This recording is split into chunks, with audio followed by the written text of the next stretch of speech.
Students, this is Priya Mahaji, your maths tutor, and yes, I welcome you all on my channel Vidyali.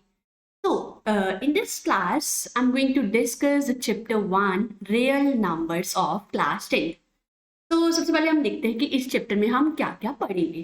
तो mainly देखो इस chapter में कौन कौन से टॉपिक्स है. Fundamental theorem of arithmetic, find HCF and LCM by prime factorization method, and the third topic is rational and irrational numbers. So ये 3 topics हैं जो कि हम इस चैप्टर में कवर करेंगे. So सबसे पहले देखते हैं कि फंडामेंटल थ्योरम ऑफ अरिथमेटिक का क्या मतलब. तो let's move on to and yes fundamental theorem of arithmetic. अब यहाँ पे देखो फंडामेंटल थ्योरम ऑफ अरिथमेटिक का मतलब क्या कहती है ये थ्योरम. अब देखो इस थ्योरम के अकॉर्डिंगली क्या है कि कोई भी नंबर हम लेके चलते हैं, एवरी कंपोजिट नंबर. अब सबसे पहले हमें कंपोजिट और प्राइम नंबर्स के बारे में पता होना चाहिए. सो क्या होते हैं प्राइम नंबर और कंपोजिट नंबर.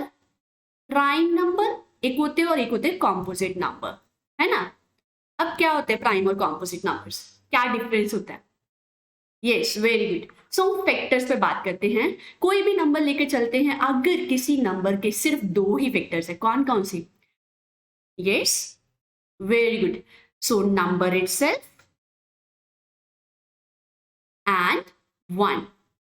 अगर किसी भी नंबर के बस यही 2 फैक्टर्स है, 1 and the number itself, तो हम बोलेंगे कि वो नंबर क्या है, प्राइम नंबर है. फॉर एग्जाम्पल मैं लेके चलती हूँ, अगर मेरे पास 7 है, 7 के फैक्टर्स निकालती हूँ तो क्या क्या 7 के फैक्टर्स होंगे, 1 and 7. तो 7 इज अ प्राइम नंबर. अब इसी तरह से मैं बात करती हूँ, अगर मैंने नंबर लिया है 9, क्या 9 एक प्राइम फैक्टर है, प्राइम नंबर है. नहीं. क्यों.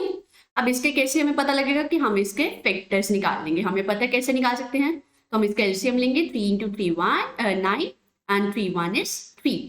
सो यहाँ पे देखो हमारे पास फैक्टर्स के आगे 9 के फैक्टर्स ऑफ 9 is 1 3 and 9.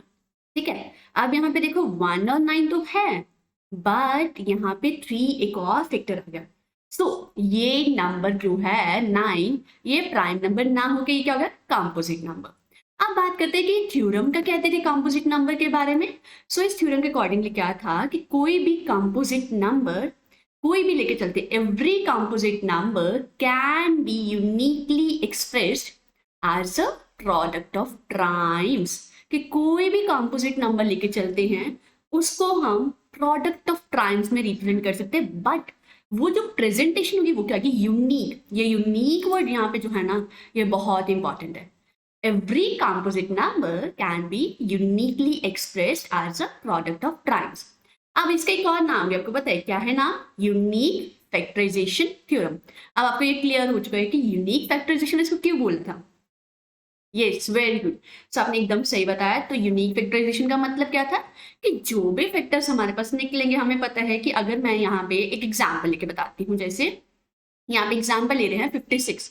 अब 56 के फैक्टर्स निकालते हैं. सबसे पहले हमें पता है कैसे निकालेंगे 56 के फैक्टर्स. तो हम इसको 56 को prime factors, product of prime factors के फॉर्म में लिख सकते हैं. हमें पता लग गया ये तो थ्योरम के अकॉर्डिंगली कि कंपोजिट नंबर को प्रोडक्ट ऑफ प्राइम फैक्टर्स के फॉर्म में लिख सकते हैं. So let's start writing 56 as a product of primes. So लिखने के लिए हम क्या करेंगे, उसके एलसीएम निकालेंगे. 228 is 56, 214 is yes 28, 27 is 40 and 71 is 7. सो अब मैं 56 को किस तरह लिख सकती हूँ, 2 × 2 × 2 × 7.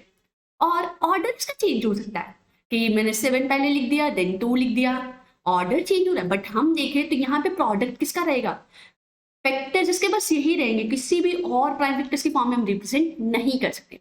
तो इसीलिए यहाँ पे वर्ड यूज करा है यूनिक और यूनिक फैक्टराइजेशन मेथड. होप आपको क्लियर हो गया कि फंडामेंटल थ्योरम ऑफ अरिथमेटिक क्या है. Okay, wonderful. अब देखते हैं कि इस फंडामेंटल थ्योरम को यूज करके हम क्या क्या फाइंड कर सकते हैं.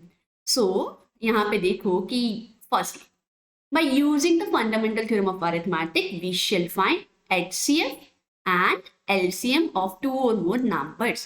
So सबसे पहली चीज हम क्या फाइंड कर सकते हैं, HCF और LCM. Very good.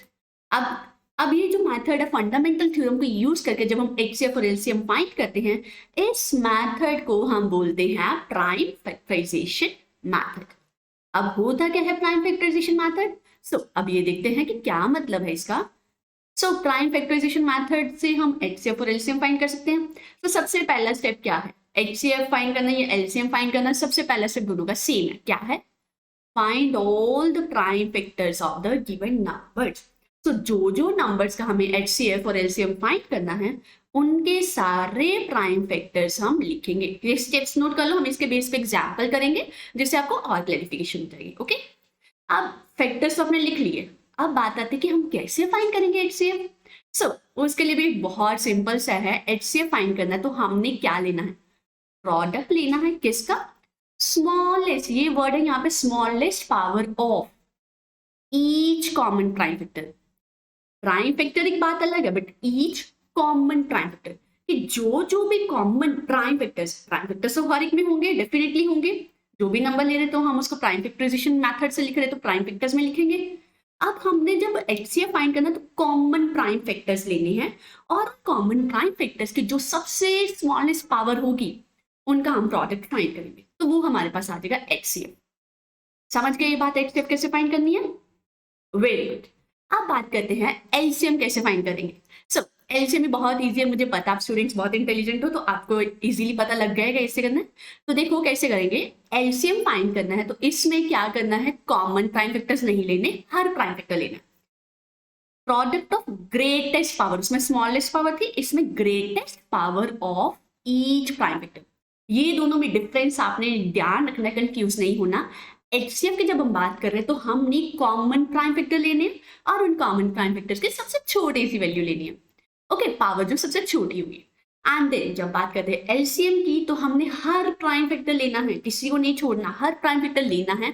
और हर प्राइम फैक्टर के अगर मान लो कि किसी की पावर 2⁻³ है, अनदर वाले में 2⁻5 है, थर्ड वाले में 2⁻3 है, तो हम मैक्सिमम यहाँ पे क्या आ रहा है? 2⁻5। सो हम वो लेंगे। Okay okay, no problem. So इसी के बेस पे हम एक क्वेश्चन सॉल्व करते हैं। सो क्या है कि अगर मैं फाइंड करना चाहती हूँ एलसीएम और एचसीएफ, दोनों चीजें ही फाइंड करूंगी एक ही क्वेश्चन में ताकि आपको क्लियर हो जाए। फाइंड क्या करना है? LCM and HCF of 40, 36 and 126 by prime factorization method. First step क्या था? Yes, first step find prime factors, यही था फर्स्ट स्टेप्स। Very good. अब प्राइम फैक्टर्स फाइंड करने हमें 40 के, 36 के, 126 के। तो कैसे फाइंड करने मैं आपको 126 के करके बताती हूँ। सो 2 6 2 3, देन अगेन ये 2 पे नहीं जाता तो जाएगा 3 पे।